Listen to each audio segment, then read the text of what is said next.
बुंदेलखंड में जिस भी राजा रजवाड़े ने राज किया है, उन्होंने अपनी पहचान बनाने के लिए, अपने नाम को पहचान में रखने के लिए कई किले महलों का निर्माण करवाया है।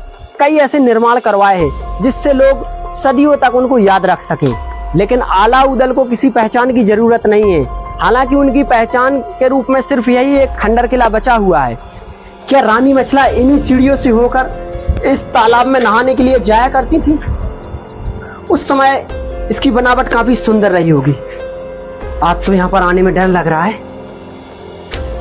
देख सकते हो तालाब का नज़ारा बहुत ही सुंदर है। यहाँ के कक्ष टूट भी चुके हैं। दोस्तों, गुफा के हम बिल्कुल दरवाजे पर आ चुके हैं और जो भाई ने कहा था सच कहा था। यहाँ पर काफी बदबू आ रही है, चमगादड़ों के मल की बदबू आ रही है। देख सकते हो यहाँ पर तो सीधा ढेर लगा हुआ है चमगादड़ों का।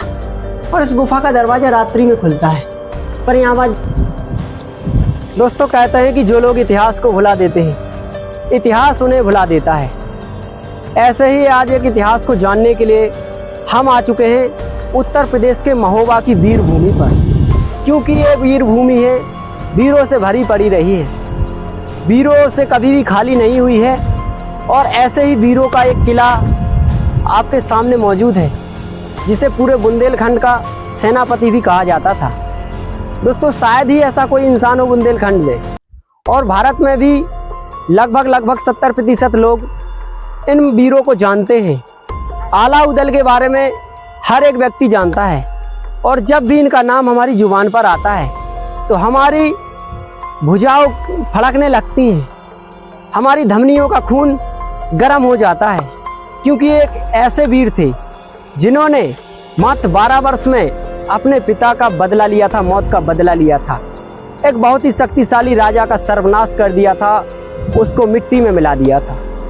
ये एक ऐसे वीर भी थे जिन्हें देवी माता द्वारा स्वयं वरदान प्राप्त थे।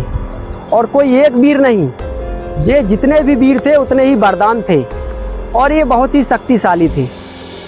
आइए मैं शुरू करता हूँ, आपको एक एक से बताता हूँ। सर्वप्रथम नाम आता है आला का। तो आला जो थे उदल के बड़े भाई थे और इनको मैहर माता के पास इन्होंने 12 वर्ष तक तपस्या की। उसके बाद भी जब मैहर माता प्रसन्न ना हुई तो इन्होंने अपना शीश काट कर चढ़ा दिया, जिसकी वजह से मैहर माँ ने प्रसन्न होकर इन्हें अमरता का वरदान दिया। दूसरे नंबर पर आते हैं मलखान। तो मलखान को तो आप जानते ही होंगे। मलखान को बबर शेर के नाम से जाना जाता है, क्योंकि यह एक ऐसा योद्धा था जो मर सकता था लेकिन पीछे नहीं हट सकता था। इसने आला के ब्याह में नैनागढ़ में स्वयं काली माँ से युद्ध किया और काली माता से काफ़ी समय तक युद्ध होने के बाद भी जब माता ने इसे बेहोश कर दिया, मूर्छित कर दिया, और जैसे ही इसकी मूर्छा खुलती है तो ये फिर से युद्ध के लिए खड़ा हो जाता है, भागता नहीं है। जिससे प्रसन्न होकर माता इन्हें वरदान देती हैं कि तुम्हारा पूरा शरीर वज्र का और तुम्हारी जो कृपान है, जो तलवार है, वो अभय है। पूरे भारत में उसे कोई भी नहीं हरा सकता। जब माता इन्हें वरदान देती है, इनके शरीर को वज्र का करती है, इनके सर पर हाथ रखती हैं, तो इनके पाँव में एक जूती रह जाती है, जिसकी वजह से इनका तलवा जो कच्चा रह जाता है, जिसमें पदम होती है, उसी की वजह से आखिर में इनकी मृत्यु होती है। और जो उदल थे उनको भी वरदान प्राप्त था कि उनको कोई भी व्यक्ति कितना भी बड़ा योद्धा हो, सामने से हरा नहीं सकता, सामने से मार नहीं सकता, सिर्फ धोखे से मार सकता है, पीछे से मार सकता है। और आखिरकार ऐसा ही हुआ।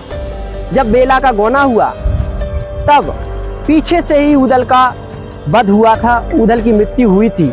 लेकिन मृत्यु हो जाने के बाद भी कई पहरों तक उदल का शीश एक तरफ पड़ा रहा और धड़ तलवार करता रहा, क्योंकि बेला उस समय ब्रह्मा के साथ चिता पर बैठी हुई थी। तो उदल ने उनको ये विश्वास दिलाया कि जब तक मेरा धड़ भी यहाँ पर है और आप बिल्कुल सुरक्षित सती नहीं हो जाती, तब तक आपको कोई छू नहीं सकता। और इनका जो शरीर का जो धड़ था वो तलवार करता रहा। इसी से आप अंदाजा लगा सकते हो कि ये कितने बड़े वीर थे। अब रह जाते हैं आला। तो आला आज भी अमर है और इनकी मृत्यु नहीं हुई है। बस जब पृथ्वीराज चौहान से इनका युद्ध हुआ, क्योंकि उदल की जब मृत्यु हुई तो ये बहुत ही क्रोधित हो जाते हैं। क्रोधित हो जाने के बाद ये बोलते हैं कि मैं यहाँ पर पूरे पृथ्वी पर सर्वनाश कर दूंगा, खून की नदियाँ बहा दूंगा। और इस तरीके से युद्ध हुआ कि खून की नदियां बहने लगी। दोस्तों आपको मैं बता दूं कि इनके आखिरी के युद्ध में जो इनके नाई थे रुपना, इनके नाई भी इतने बहादुर थे कि बहुत अधिक बहादुर थे, किसी योद्धा से कम नहीं थे। तो उनकी भी मृत्यु हो जाती है, सिर्फ आला रह जाते हैं और पृथ्वीराज चौहान को ये परास्त कर देते हैं, उनका वध करने के लिए तैयार हो जाते हैं। तब गुरु गोरखनाथ प्रकट होते हैं और आला को बोलते हैं कि इसको जीवन दान दे दीजिए। तो आला उन्हें जीवन दान दे देता है और अपने जीवन में और किसी भी युद्ध को या किसी भी जो धन वगैरह की उनकी लालसा नहीं रह जाती है और वो पाताल लोक में तपस्या करने के लिए चले जाते हैं। उसके बाद आला को आज भी लोग बताते हैं कि वो मैहर माँ की सबसे पहले रात्रि में पूजा करने के लिए आते हैं, प्रथम पूजा वो ही करते हैं। तो जब हम मैहर जाएंगे तो इस रहस्य को भी जानेंगे। अभी तो फिलहाल में हमारे सामने जीता जागता ये सबूत, ये खंडर जो उनका किला रहा है किसी समय में, तो इसको हम विजिट करते हैं, इसको देखते हैं। उसके पहले आप ये तालाब देखिए, ये तालाब है मामा माहिल का तालाब। मामा माहिल का तालाब आपने सुना होगा, क्योंकि मैं मामाओं से बहुत चिढ़ता हूँ। इस संसार में 3 ही मामा ऐसे हैं जिन्होंने अपने भांजों को मरवाने की पूरी कोशिश की है और उनका सर्वनाश भी करा दिया है। सर्वप्रथम आते हैं कंस मामा, दूसरे नंबर पर आते हैं शकुनी मामा, जिन्हें आप अच्छी तरीके से भली भांति जानते हो, जिनकी वजह से महाभारत का इतना बड़ा युद्ध हुआ। और तीसरे नंबर पर आते हैं ये माहिल मामा, जिनको भी आप जान सकते हो, इतिहास में खोज सकते हो। उन्हीं का ये तालाब है और तालाब की आज दुर्दशा देखिए, इसमें चारों तरफ कचरा ही कचरा आपको दिखाई देगा। वैसे तो इंसान के शरीर में 65% पानी है और हमारी पृथ्वी पर 71% पानी है। पानी इतना होने के बाद भी आज पानी की कमी पाई जाती है, क्योंकि पानी दूषित हो चुका है, पीने योग्य नहीं रहा है। पहले राजा रजवाड़े जो हुआ करते थे वो इस बात को जानते थे कि पानी को सुरक्षित रखेंगे तभी हम सुरक्षित जीवन जी पाएंगे। लेकिन आज के समय में पानी को सुरक्षित नहीं रखा जा रहा है, उल्टा जो कूड़ा कचरा है, जो भी सड़े गले अवसाद हैं, वो पानी में डाल दिए जा रहे हैं। इसी वजह से कई तरह की बीमारियां भी उत्पन्न हो रही हैं। खैर इन बातों को छोड़िए, अब हम किले की ओर बढ़ते हैं।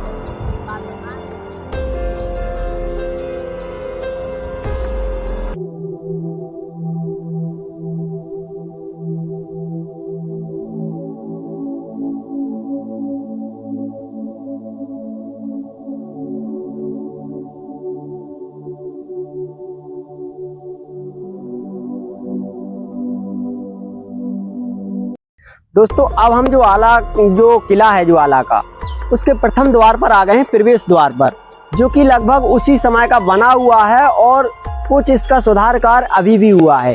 तो आप देख सकते हो इसका जो लगभग 11वीं शताब्दी में यहाँ पर बोर्ड भी लगा हुआ है।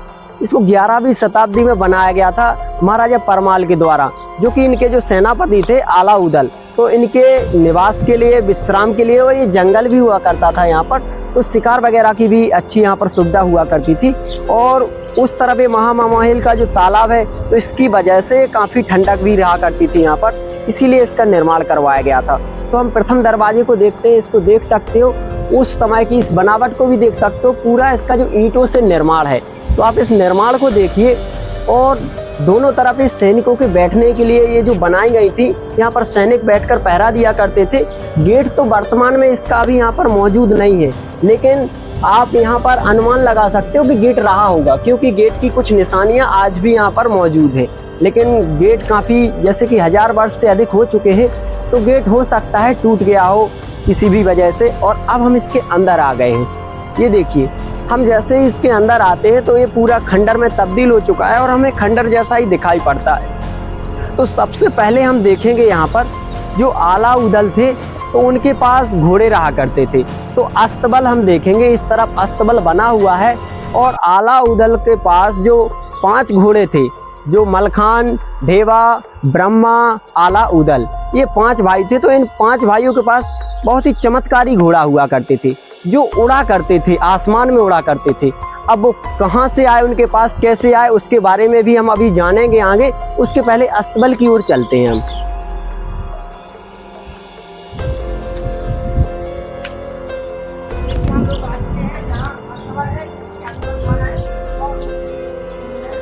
दर्शकों, हम जो आला उदल का अस्तबल हुआ करता था, जो घोड़े बांधने का स्थान, बिल्कुल उसके पास आ चुके हैं। तो आप देख सकते हो कि ये छोटे छोटे मेहराब वाले दरवाजे, जो लगभग 15 दरवाजे यहाँ पर बने हुए हैं। तो जाहिर सी बात है कि यहाँ पर 15 घोड़े बांधे जाते होंगे, जिसमें 5 तो जो आला उदल के जो चमत्कारी घोड़े थे वो रहा करते होंगे, और भी उनके साथ जो सशस्त्र सैनिक रहा करते होंगे, जो सैनिकों की टुकड़ी रहा करती होगी, तो उनके रहा करते होंगे।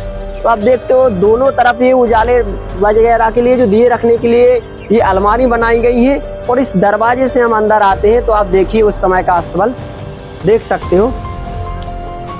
उस समय का ये छोटा सा अस्तबल जो यहाँ पर बना हुआ था, अब बिल्कुल ऊपर से इसकी छत वगैरह टूट चुकी है, कुछ भी नहीं बचा है। और सामने से आप देखिए, सामने से एक छोटा सा दरवाजा है। तो ये 5 दरवाजे इस तरफ बने हुए हैं। तो हमारे हिसाब से ये जो आला उदल के 5 घोड़े हुआ करते थे, जो चमत्कारी घोड़े, वो इस दीवार के इस तरफ बांधे जाते होंगे। जो उस तरफ 10 घोड़े बांधने की जगह है, वो उनके जो सैनिक वगैरह थे उनके लिए की गई होगी। अब आपको ये समझ नहीं आ रहा होगा कि जो आला उदल थे, इन लोगों के पास 5 चमत्कारी घोड़े कहाँ से आए। तो हम आपको बता दें कि जो आला उदल थे, ये दोनों भाई थे, ये माता दिवला के पुत्र थे। और मलखान सुलखान माता जो कनकदेव के पुत्र थे, माता कनका के पुत्र थे। और ब्रह्मा महाराजा परमाल देव के पुत्र थे। और जो ढेवा थे, जो ढेवा भी उन्हीं के भाई रहा करते थे, भाई थे उनके। तो ये जो देवराज इंद्र थे, तो रानी जो मलना थी, मलना बहुत ही खूबसूरत थी। तो देवराज इंद्र रानी मलना से मिलने के लिए आया करते थे और मिलने आए थे। तो जो उदल थे, बचपन से ही बहुत बहादुर थे। आपको पता होगा कि 12 वर्ष की उम्र में उन्होंने अपने बाप की मौत का बदला लिया था, माड़ों पर चढ़ाई कर दी थी और माड़ों के पूरे वंश को, जो कलिंगा राय था, उसके पूरे वंश को खत्म कर दिया था। तो उदल देख लेते हैं कि देवराज इंद्र मलना से मिलने के लिए आए हैं और उनका रथ रखा हुआ था। तो उदल जो है उनके रथ के घोड़े निकाल लेते हैं और उनको ये बताते हैं कि हम इसको सारे जग में उजागर करेंगे। तो देवराज इंद्र इस बात को गुप्त रखने के लिए स्वयं उदल की बहादुरी से खुश होकर उनको ये 5 घोड़े दे देते हैं। जिसको देखिए, उदल का जो घोड़ा था उसका नाम था बाज, यानी बाज बेंदला। और उनके पास जो मलखान के पास जो घोड़ी थी, वो थी घोड़ी कबूतर। इन सब के पास अपने अपने घोड़े थे। ब्रह्मा के पास हरनारायण और आला के पास घोड़ी पपैया थी। तो इनके सबके पास जो देवराज इंद्र के रथ में जो 5 घोड़े चमत्कारी जो उड़ने वाले हुआ करते थे, वो ही घोड़े थे, इसीलिए वो उड़ा करते थे। अब आइए और भी इसकी कुछ चीजें देखते हैं और धीरे धीरे इसके और भी रहस्यों को उजागर करते हैं। ये देखिए, हर तरफ आपको उजाले के लिए छोटी छोटी ये अलमीरा दिखाई देंगी। और ये तो हुआ इसका अस्तबल। अब हम बढ़ते हैं इसके दूसरी तरफ। आइए,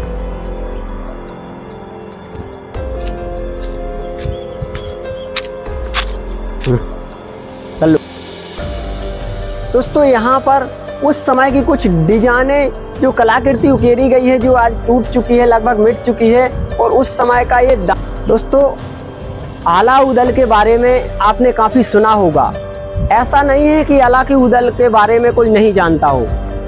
जहाँ भी आला उदल की बात होती है तो लोगों में जोश जाग जाता है, क्योंकि ये काफी लड़ाकू बंदे थे। बहुत ही इन्होंने लड़ाई लड़ी है। ऐसे योद्धा थे जो अपने जीवन में कोई भी युद्ध नहीं हारे। इनने अपने जीवन काल में 52 युद्ध लड़े और 52 लड़ाइयाँ इन्होंने जीती भी। अब आपको मैं बता दूं इनकी बहादुरी की बातें। तो यूरोप में एक बार जो युद्ध चल रहा था, तो वहाँ की जो सैन्य शक्ति थी बहुत ही कमजोर पड़ने लगी थी। लोग थक चुके थे, उनकी हिम्मत अंदर से टूट चुकी थी। तो तब दूसरी कंट्री में भी हमारे आला उदल का जो आला होता है ना, जो आला बजता है, आप देख सकते हो सावन भादों में यहाँ पर कहीं पर भी आइए बुंदेलखंड में, आपको आला सुनने को मिलेगा। जो आला सुनने को मिलता है वो इतना जोश भरा होता है कि कितना भी थका हुआ सैनिक हो, अगर वो योद्धा है तो वो उठ खड़ा होगा और लड़ने मरने के लिए तैयार हो जाएगा। तब हमारे आला उदल के आला को बजाया गया था, तब वहाँ की सेना ने युद्ध भी जीत दिया था। तो आप इसी से अंदाजा लगा सकते हो कि ये कितने बहादुर रहे होंगे। इनके पूरे इतिहास के बारे में आपको बताऊं तो जो आला उदल थे महाराजा दशराज के पुत्र थे, और जो मलखान सुल्तान थे वो वत्सराज के पुत्र थे। मलखान और जो सुल्तान ये दोनों माता कनका के पुत्र थे और आला उदल माता देवला के पुत्र थे। बुंदेलखंड में जिस भी राजा रजवाड़े ने राज किया है, उन्होंने अपनी पहचान बनाने के लिए, अपने नाम को पहचान में रखने के लिए कई किले महलों का निर्माण करवाया है, कई ऐसे निर्माण करवाए हैं जिससे लोग सदियों तक उनको याद रख सकें। लेकिन अलाउद्दीन को किसी पहचान की जरूरत नहीं है। हालांकि उनकी पहचान के रूप में सिर्फ यही एक खंडर किला बचा हुआ है, लेकिन इसके बावजूद उन्हें कोई पहचान की जरूरत नहीं है, क्योंकि उनकी पहचान उनकी तलवार है, उनकी युद्ध नीति है, और जो जीते गए 52 युद्ध हैं, जिन्होंने अपने जीवन में कोई युद्ध नहीं हारा, जिन्होंने मात्र 12 वर्ष की उम्र में एक बहुत ही शक्तिशाली राजा का पूरा वंश खत्म कर दिया, अपने पिता की मौत का बदला ले लिया। एक ऐसे योद्धा जो बुंदेलखंड की वीर भूमि में जन्मे और जिन्हें बुंदेलखंड का सेनापति भी कहा जाता है। कहा तो ऐसा भी जाता है कि पृथ्वीराज को बार बार हराने वाले अलाउद्दीन ही थे, जिन्होंने पृथ्वीराज को बार बार हराया और अंत में आला ने पृथ्वीराज को प्राणदान भी दिए थे। आप जान सकते हो कि अलाउद्दीन को लोगों ने इतिहास में भुलाया है। कहा जाता है कि जो लोग इतिहास को भुला देते हैं, इतिहास उन्हें भुला देता है। लेकिन आज हम इस पहल में निकले हुए हैं कि अलाउद्दीन की जो भी यहाँ पर बची खुची यादें हैं, जो भी उनकी निशानियां हैं, उनको आपको दिखाएंगे। ये खंडर आप देखिए, खंडर आपको दिखाई दे रहा होगा, ये अलाउद्दीन का किला था, जिसमें अलाउद्दीन विश्राम किया करते थे, निवास भी किया करते थे। और यहीं पर चारों तरफ जंगल लगा हुआ है। इस तरफ जो अलाउद्दीन के मामा थे, मामा माहिल, जिनकी वजह से उनका पूरा जो जितने भी ये भाई थे सबकी मृत्यु हुई, सबकी मृत्यु के कारण भी वही थे। तो उनका एक तालाब लगा हुआ है। उस समय यहाँ से सीढ़ियाँ लगी हुई थी, तो यहीं से नहाने के लिए जो रानी मछला, रानी फुलवा, सुनवा सब यहाँ से नहाने के लिए जाया करती थी। और उस समय ये काफी सुंदर कक्ष रहा करते होंगे, लेकिन वक्त की मार ने आज इनकी ये दुर्दशा कर दी है। कोई सरकार भी यहाँ पर ध्यान देने के लिए अपना जो ध्यान केंद्रित नहीं करती है, इनका कोई भी रख रखाव नहीं किया गया है, कोई भी ध्यान नहीं दिया गया है। जबकि ये बुंदेलखंड के सबसे बड़े योद्धा थे, जिन्हें पूरे बुंदेलखंड का सेनापति भी कहा जाता है। आइए देखते हैं इस किले को। ये देखिए छोटे छोटे मेहराब वाले दरवाजे, इससे आप अंदाजा लगा सकते हो कि लगभग 1000 वर्ष पहले जो ऊंचाई कितनी रही होगी उन योद्धाओं की। और आइए देखिए जंगल जैसा खड़ा हुआ है। आज इस आंगन में ऐसा लग रहा है जैसे हम किसी वन में आए हुए हों, देख सकते हो। आइए कुछ और कक्षों की ओर बढ़ते हैं। ये देखिए यहाँ पर भी कुछ कक्ष रहे होंगे उस समय, लेकिन आज तो ये पूरा टूट चुके हैं। तो इसी वजह से सिर्फ इनकी जो निशानियाँ बची हुई हैं कि हाँ यहाँ पर कक्ष थे, जो बचे हुए हैं वो भी साल 2 साल में पूरे टूट जाएंगे, क्योंकि इसका कोई भी रख रखाव नहीं है और टूट भी चुके हैं। इसके अंदर जाने में तो खतरा है, क्योंकि किसी भी वक्त गिर सकता है। और लोगों का यह भी मानना है कि अलाउद्दीन यहाँ पर आज भी आते हैं, इसलिए रात्रि के समय में कोई भी यहाँ पर आने की कोशिश भी नहीं करता। देख सकते हो सीधी दीवारें की दीवारें गिरी हैं, इसके छत का हिस्सा है जो गिर पड़ा है। यहाँ पर आइए, ये देखिए पूरा खंडर हो चुका है और यहाँ पर जो वृक्ष थे वो उग चुके हैं, दीवारों को पटक रहे हैं। ये इस तरफ दरवाजे थे, क्योंकि आप तो जानते हो हर एक किले में कई खुफिया दरवाजे बनाए जाते थे कि अकस्मात अगर कोई चढ़ाई कर देता है तो किसी भी दरवाजे से इस जो अपने किले की सुरक्षा की जाए। और इस तरफ देखिए पहाड़ी लगी हुई है और जंगल लगा हुआ है, तो इस तरफ से तो कोई भी चढ़ाई नहीं कर सकता। दोनों तरफ पहाड़ी लगी हुई है और एक तरफ लगा हुआ है तालाब, तो इस वजह से ये काफी सुरक्षित किला था। आइए इसके अंदर देखते हैं क्या है। काफी डरावना है, बाप रे। यहाँ पर आइए, यहाँ पर देखेंगे तो ये हमें एक सही सा कमरा दिखाई दे रहा है, जो लगभग काफी मात्रा में सही है। और इसका निर्माण देखिए, चारों तरफ ये अलमीरा बनी हुई है जो समय दिए वगैरह रोशनी के लिए बनाई जाती थी। और इसकी बनावट भी आप देख सकते हो, ऐसा लगता है जैसे इसका निर्माण उस समय जो कोई मिट्टी वगैरह से किया गया, क्योंकि लगातार ईंटों का निर्माण यहाँ पर है और यहाँ पर कुछ खुदाई भी की गई है। अब वो किस कारण की गई है, किस लालसा से की गई है, ये बताना मुश्किल है। बट चलिए यहाँ से हम बाहर की ओर निकलते हैं, क्योंकि काफ़ी रिक्सी है यहाँ पर रुकना। और यहाँ से दिखाते हैं हम आपको वो चीज़ें जिन्हें देखने के लिए हम आए हैं। लगभग देखिए जो चंदेल वंश के राजा थे, राजा परमाल, तो उनके एक निशानी रहा करती थी, ध्वज की निशानी। जो ध्वज की निशानी है वो आज भी हम यहाँ पर खोज रहे हैं, कहीं ना कहीं वो मिलेगी। क्योंकि इनका जो सैन्य परीक्षण का जो किला रहा करता था, जहाँ पर इनकी सैन्य सुरक्षा रहा करती थी, जिनको सैनिकों को प्रशिक्षण दिया करता था, युद्ध के लिए सिखाया जाता था, वो है गढ़कुंडार किला, जो राजा परमाल देव का ही किला था। 1182 में महाराजा खेत सिंह खंगार द्वारा उसको जीत लिया गया था, जो पृथ्वीराज चौहान जी के सामंत थे महाराजा खेत सिंह खंगार। तो वहाँ पर गढ़कुंडार किले में मैंने देखा है इनकी निशानी आज भी मौजूद है, जो चंदेल वंश की निशानी, जो इनका चिन्ह है ध्वज चिन्ह, वो आज भी मौजूद है। तो अगर यह आला उदल का किला है तो इसमें जरूर वह चिन्ह दिखाई देगा। मैं उस चिन्ह को भी देखूंगा और आने वाले वीडियो में मैं गढ़कुंडार भी जाऊंगा और वहां पर आपको वो चिन्ह दिखाऊंगा, दोनों मैच करेंगे। क्योंकि गढ़कुंडार में पहले भी हो चुका हूं, तो वहां पर मैंने उस चिन्ह को देखा है। आइए, जरूर इन पत्थरों में अंकित किया गया होगा, क्योंकि पत्थरों में ही वो चिन्ह दिखाए जाते हैं। यहाँ पर आइए, इसमें तो कोई भी नहीं है, जरूर कहीं ना कहीं देखने के लिए हमें मिलेगा और आज हम उसको देखकर ही जाएंगे। देखिए, ये उस समय का दालान है जहाँ पर बैठकर जो स्त्रियां नहाया करती थीं। सामने ही तालाब लगा हुआ है और यहाँ पर कपड़े वगैरह रखे जाते थे, स्नान किया जाता था। ये देखिए, ये क्या है, कोई रास्ता गया हुआ है या कोई सुरंग है? आइए, ले आइए। आप बहुत चमगादड़ है यहाँ पर, आराम से आइएगा। धीरे धीरे हम इसकी गहराइयों में चले जा रहे हैं और जैसे जैसे देखिए, यहाँ पर उस समय ये काली लगी हुई है, तो जरूर यहाँ पर कोई रसोई वगैरह रही होगी। ले आइए।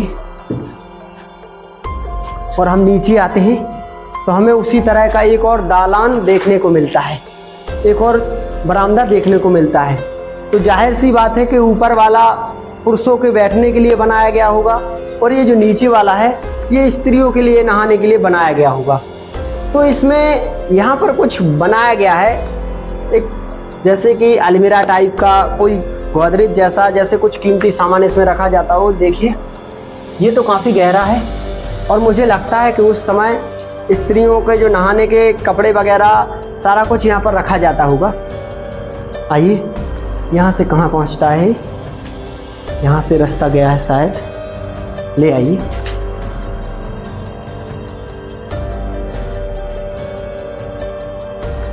यहाँ से इसकी सीढ़ियाँ लगी थी कुछ समय पहले, लेकिन आज टूट चुकी हैं, वरना सीधे इस तालाब में, जो मामा माहिल का तालाब है, तो मामा माहिल के तालाब में सीधे नहाने के लिए सीढ़ियाँ लगी थी और स्त्रियाँ और पुरुष, राजा रानी सारे नहाने के लिए जाया करते थे सीधे किले से। आइए।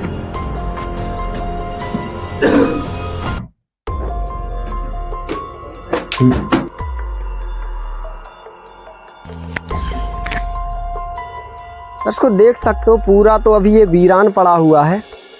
इसके कुछ हिस्से जो बचे हुए हैं तो उन पर हम जाने की कोशिश कर रहे हैं।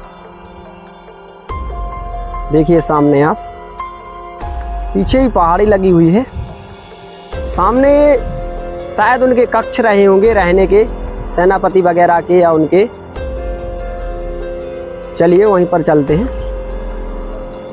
अस्तबल की ओर हम होकर आए हैं और अब हम इस ओर जाते हैं तो इस ओर हमें ये 3 जो दालान दिखाई देती हैं। तो लगभग ये उस समय रहने के लिए जो सैनिक वगैरह थे, जो उनकी सैन्य टुकड़ी वगैरह थी, उनके रहने के लिए बनाई गई होगी, क्योंकि इस तरफ सैनिकों का अस्तबल भी दिखाई दे रहा है। तो इस जो किला है इसके 2 खंड बने हुए, एक में जो आला उदल स्वयं रहा करते होंगे और जो दूसरा था तो उसमें उनके जो कुछ खास सैनिक हुआ करते थे, जो सुरक्षा कर्मी हुआ करते थे, वो रहा करते होंगे। तो आइए हम इनको देखते हैं, आज इन कमरों की क्या हालत है और इसके छत की क्या हालत है। आइए।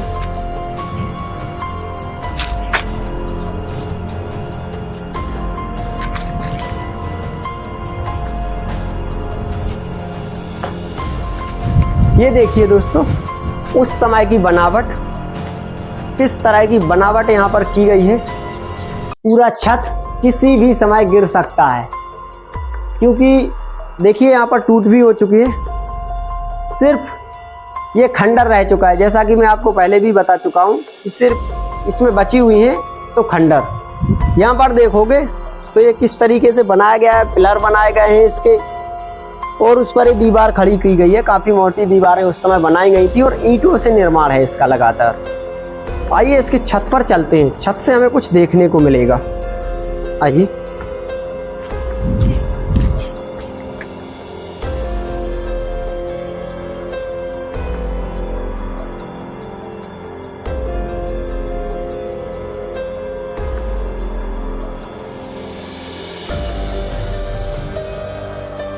देखिए छत पर जाने के लिए सीढ़ियां बनी हुई हैं। सीढ़ियों का उपयोग करते हुए हम छत पर जाते हैं और यहाँ पर हमें चमगादड़ों के मल की गंध आ रही है। हो सकता है चमगादड़ भी यहाँ पर मौजूद हो। पूरा टूट चुका है। आइए।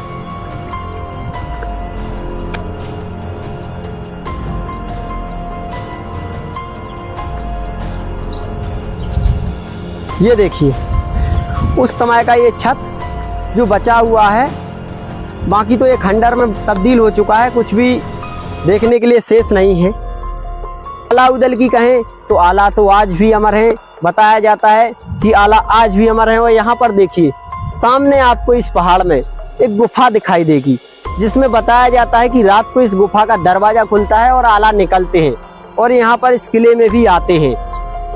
और मैहर माता में भी बताया गया है कि मैहर माँ के दर्शन करने के लिए, सबसे पहले पूजा करने के लिए आज भी आला जाते हैं। प्रथम पूजा आला ही करते हैं। तो आप देख सकते हो कि ये किस तरह के शक्तिशाली और वरदानी योद्धा थे। ये शक्तिशाली योद्धा ये रहे होंगे, आप स्वयं अंदाजा लगा सकते हो। और आज उनकी ये निशानियां आज जो खो चुकी हैं, सिर्फ ये जो कुछ खंडर बचा है, इसी वजह से हमको ये विश्वास होता था कि आला उदल थे। अगर ये भी ना हो तो कोई ये नहीं कहेगा कि आला उदल थे, क्योंकि इतिहास में इनका नाम बहुत ही कम उकेरा गया है, क्योंकि ये बहुत ही शक्तिशाली योद्धा थे। पृथ्वीराज चौहान को भी कई बार मात दी। जब ब्रह्मा की शादी हुई तो पृथ्वीराज चौहान की बेटी से हुई थी और तलवार के बल पर हुई थी। पृथ्वीराज चौहान को वहां पर हराकर और उसकी बेटी से ब्रह्मा की शादी कराई थी, क्योंकि इनकी जो 52 युद्ध हुए ये लगातार शादी के लिए ही हुए, क्योंकि इन्हें कोई अपनी लड़की नहीं देता था, क्योंकि ये बनाफर वंश के थे योद्धा। तो इनको लोग बोल देते थे कि बनाफर वंश, जो खोटी जात बनाफर वंश, उनको हम अपनी लड़की नहीं देंगे, क्योंकि ये सेनापति थे, राजा नहीं थे। तो ये बस इनको ये बात लग जाती थी, क्योंकि यहाँ का पानी बहुत ही तेज है, तो ये बात लग जाती थी। उसके लिए ये लगातार युद्ध करते थे और जहाँ पर भी ये बोल देते थे वहीं पर शादी करते थे। अगर ये राज्य विस्तार की सोचते तो समस्त भारत में इनका राज्य होता, लेकिन कभी इन्होंने राज्य विस्तार के लिए नहीं काम किया, सिर्फ अपनी आन बान और शान के लिए काम किया, क्योंकि ये क्षत्रिय वीर थे। और ये बोला भी करते थे कि 12 बरस तक कुत्ता जीवे और 16 तक जिए शिकार, और 20 बरस तक क्षत्रिय जीवे, आगे जीवन को धिक्कार। तो आप समझ सकते हो कि ये किस तरह के वीर थे। आइए वीरों की कुछ और भी निशानियां जो यहाँ पर मौजूद है उनको हम देखते हैं। दोस्तों इस किले को तो हम पूरा विजिट कर चुके हैं। अब इसके सामने आपको एक पहाड़ी नज़र आ रही होगी, उसमें एक गुफा है और बताया जाता है कि उस गुफा का दरवाज़ा रात्रि में खुलता है और काफ़ी दूर तक ये गुफा गई है। बताया तो ये भी जाता है कि ये सीधी दिल्ली तक गुफा गई हुई है, गढ़कुंडार गई हुई है, और आला इसमें आज भी निकलते हैं, आते हैं। रात को गुफा का दरवाज़ा खुलता है, सामने ही पहाड़ पर बनी हुई है। कुछ लोग वहाँ पर गुफा को देखने के लिए भी गए हुए हैं। तो आइए वीडियो में बने रहिए, वीडियो को बिल्कुल भी स्किप मत कीजिए। हम उस गुफा को भी साथ में विजिट कर लेते हैं। दोस्तों काफ़ी ऊंचा रास्ता है, काफ़ी पहाड़ी पर ये गुफा बनी हुई है। जा रहे हैं हम। ये भाई लोग उस गुफा को देखकर आए हैं, इनसे भी पूछते हैं गुफा में कितने अंदर तक गए हुए हैं ये लोग, और हम तो गुफा के बिल्कुल अंदर तक जाएंगे। आइए। क्यों भाई, गुफा को देखकर आए हो क्या? कितने अंदर तक गए हो उसमें? यहाँ से नहीं गए, वो वहाँ पर जाता नहीं है ना। अच्छा, डर लगता है क्या? नहीं, वो ज्यादा नहीं खुदी ना। अच्छा, बदबू मारता है। बदबू मारता है। आइए हम देखते हैं उस गुफा को। काफी मेहनत से चढ़ाई करनी पड़ रही है इस गुफा को देखने के लिए। ये सिर्फ आपको दिखाने के लिए हम इस पहाड़ पर जा रहे हैं, क्योंकि हमने काफ़ी सुना था। कई लोगों ने ये भी कहा है कि इसका रात को दरवाज़ा खुल जाता है, अभी बंद है। तो आखिर ऐसा क्या है और इस पहाड़ से कैसे गुफा का निर्माण हुआ होगा कि सीधी दिल्ली तक ये पहुंच जाया करती थी। भाई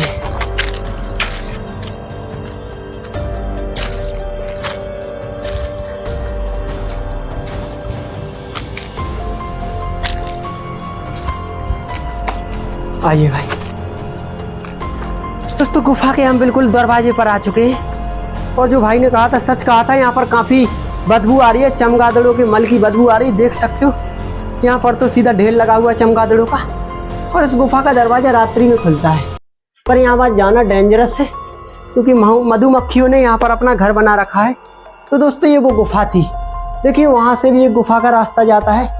कई रास्ते गए हुए हैं यहाँ से और इन्हीं रास्तों से होकर आप दिल्ली, लड़कुंडार कहीं भी पहुंच जाया करते थे आला उदल।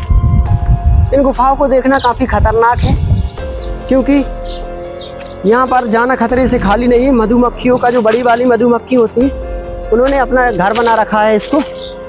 आ जाइए, एक और गुफा है।